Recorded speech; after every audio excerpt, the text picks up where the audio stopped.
Chinese regulations in various industries have made it possible for many Chinese companies to thrive by copying their Western counterparts. Weibo is allegedly one of them. I am of the view that even if Chinese government allowed Twitter to operate in China, it will still be outperformed by Weibo because of Weibo's deep understanding of the local market. However, it is undeniable that the regulations definitely had made it much easier for Weibo. So how is Weibo doing in comparison with Twitter? For a long time, one question has baffled me, which is, how come Twitter is losing millions of its investors' money while its alleged copycat in China, Weibo, excels? So let's break it down today. I'm Lei, and this is the second episode of the China vs. the World series. And I think it's time to talk about Twitter. Both of them are the product of the internet age, but the outcome of their businesses are vastly different. While Twitter is still struggling to survive the rightful accusation that it's unable to make any money, Weibo has proved its worth to its investors with both the user growth as well as its level of profitability. So let's first of all briefly talk about both companies' history. Twitter was established in 2006, merely 2 years after the founding of Facebook. Once known as the only legitimate competitor of Facebook, Twitter is well known to be the SMS of the internet because it's far easier to break a news with Twitter. During the 2010 Arab Spring, it is largely recognized that social media like Twitter played a significant role, mostly because it helped facilitate communications and interactions among participants of the political protests. Protesters used social media to organize demonstrations and to disseminate information about their activities. Weibo, on the other hand, originated from a much more businessy standpoint. From a practical perspective, it is merely a strategic move by Sina to diversify its business and to make itself relevant again. Sina was a Chinese online news portal which was quickly losing its traction then and needed a new viral product. Hence, in 2009, Weibo was established. For the first 3 years, Weibo did not make any money. However, after 5 years of monetization, Weibo is now making millions of dollars every year, outperforming its Western counterparts Twitter by a large amount. So what is the secret here, you might ask? The first thing that came to my mind was that there must be some differences between their business models, right? So for a start, let's try to understand how both companies make money. Twitter now makes money in 5 different ways. The majority of its monetization is from advertising and marketing, namely promoted tweets, promoted accounts, promoted trends, and video advertisement. Other than this, Twitter also licenses data to its partners with a 1-year subscription service. Obviously, the product we are familiar with is Twitter, the app that we use to keep us updated. So what I've mentioned above are products for businesses. Promoted tweets, for example, appear within a user's timeline and search results just like an ordinary tweet, regardless of devices. Promoted accounts works in similar manner, it appears in users' timelines. Promoted trends appear at the top of the list of trending topics for an entire day based on the user's location. In an effort to push out Twitter's video content, advertisers can also now run short video advertisement either before or during premium video content. Like Facebook videos, the function is still in its experiment phase. Lastly, Twitter also offers subscription access to their public data feed for partners who wish to access data beyond the public API. These are more sophisticated data and hence needs to be more customized to make it relevant for different partners. Customization is the key here. Alright, now that we know what consists of Twitter's revenue, let's go to Weibo and see how their business models differ, which helped Weibo make a profit. In its products and services section, Weibo explained its business models. Here it shows. Wait, am I seeing it wrong? Promoted headlines, promoted accounts, promoted trends. Isn't this the same? Well, let's scroll down. There must be some magic happening somewhere else. Data licensing with platform partners.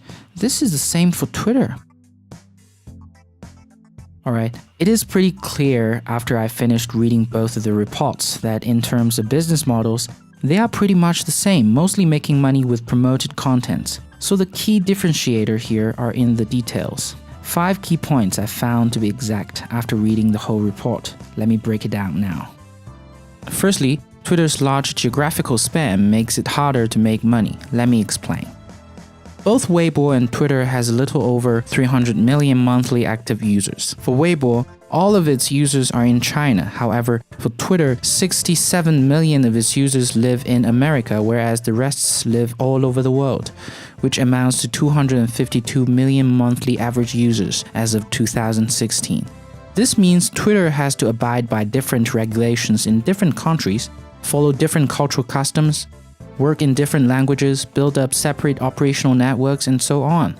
The top 5 markets by reach are Indonesia, Brazil, Venezuela, Netherlands, and Japan. As you can see, Twitter's users not only differ in languages they use, they differ in almost every aspect of life. This brings inefficiency in Twitter's operations and potential high cost, as Twitter needs to bring on board highly trained and connected personnel in different markets to head its services. This is the first hurdle Twitter faces compared to Weibo. Secondly, Twitter also faces much fiercer competition. In China, the microblogging services that is provided by Weibo is nearly a monopoly, or at least it is different enough that no other services provided by other companies present enough of a threat. Yes, there are live streaming and video platforms that are potentially stealing users' attention from Weibo. Nevertheless, those services does not compete with Weibo's core business. However, Twitter is a different story. Once upon a time, it was seen as a competitor for Facebook. Now the time has gone. Competitions from Snapchat, Instagram, Facebook are pretty fierce. Comparing to Facebook's $10 billion in income, Twitter's loss seems to be irreversible and possibly linked to the nature of the app itself. This is the second reason why Twitter is not doing better. Thirdly, Weibo is backed by its parent company Sina, which is the largest Chinese news portal, as well as Alibaba, the biggest Chinese online shopping site. What both companies brings to Weibo is relevance. While content on Twitter is largely user-generated, Weibo can link its content to shopping websites or news websites and hence make more money. Furthermore, the strategic alliance among the three potentially brings benefits to all. The fourth reason I think that makes Weibo better as a moneymaker is that it has a unique value proposition that taps into people's deepest desire, which is entertainment. For my Western audiences, Weibo in its nature is vastly different compared to Twitter. Weibo is in fact very fun to use. Not only can people find news on the platform, there are also a lot of user-generated content that brings traction to the platform. This ranges from Chinese version of memes to touching stories, from videos to celebrity rants. Weibo in essence combines functions from Facebook to YouTube, which provides great entertainment value to its users. However, for Twitter, as you can see in this chart, 40% of its content are pointless babbles. Lastly, I want to talk about the genes of Weibo and Twitter. Both companies are founded in very different circumstances. Therefore, it explains why both companies behave differently. Twitter is a pretty typical Silicon Valley startup launched during the social media's golden age. Birthed in a day-long brainstorming session, if it were now, it would be called a hackathon. Even the name Twitter means a short burst of inconsequential information. Hence, Twitter puts a lot of emphasis on the timeliness of the tweets instead of the value, be it the entertainment value or social value of the tweets. This proved to be viral during the Arab Spring, but it also limits Twitter's ability to truly provide value for its users. However, for Weibo, it was created to make money for its parent corporation Sina, which is a media and news website. So along the way to explore its monetization scheme, Weibo could quickly become the way Chinese people consume news and entertainment, since they were already doing so with Sina in the first place. So for the second one, I'm gonna have to give it to Weibo, simply because of the reason that Weibo is making money and Twitter is not. For a company that has existed for 11 years, it's really not acceptable for Twitter not making money. Twitter, I think, represents something that is much more pure, that is much more idealistic, and I love it, and I am so passionate about Twitter because of it. But it also, at the same time, limits Twitter's ability to make money. For Weibo, for Facebook, they have shifted years ago to be a platform that is informational, at the same time entertaining. But Twitter has failed to make that shift, and I think that is the main reason why Twitter is not making money now. It is just really hard to imagine a piece of advertisement about shoes in between tweets about ISIS, or in between tweets about venture capital investment. So that's it. Thank you guys for watching. Let me know in the comment down below if you agree with what I said. It took me quite some time to make videos like this, so don't forget to subscribe. See you guys next time. Peace.